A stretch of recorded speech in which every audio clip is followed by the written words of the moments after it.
আচ্ছা, আমরা যারা সাধারণত ক্রিকেটকে ভালোবাসি কিংবা ক্রিকেটকে দেখি, আমরা কখনো কি এটা ভেবেছি অস্ট্রেলিয়ার মতো একটা দল এভাবে বাদ পড়বে?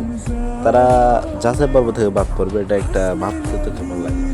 আমাদের সাধারণত যারা ক্রিকেট দেখি তাদের তো একটা অনুমানিক একটা আশা ছিল অস্ট্রেলিয়া কাপ নেবে কিংবা ফাইনাল খেলবে নিশ্চিত।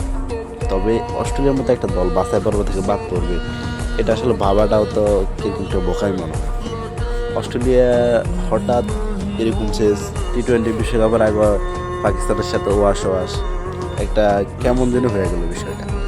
অস্ট্রেলিয়ার মতো একটা দল এভাবে হঠাৎ এত খারাপ হয়ে গেছে। আমাদের বাংলাদেশ তো মনে হয় টি-20 বিশ্বকাপের কাছে যদি জয়েন করতো তবে একটু ভালো হতো। তবে নতুন ইটালি যে দলটা, এই ইটালিরে দেখে তো বাংলাদেশ টি-20 বিশ্বকাপ খেলে নেই। এটাই মনে হয় ভালো হয়েছে, আমাদের বাঙালির মানুষের মান সম্মানটা বাড়ছে।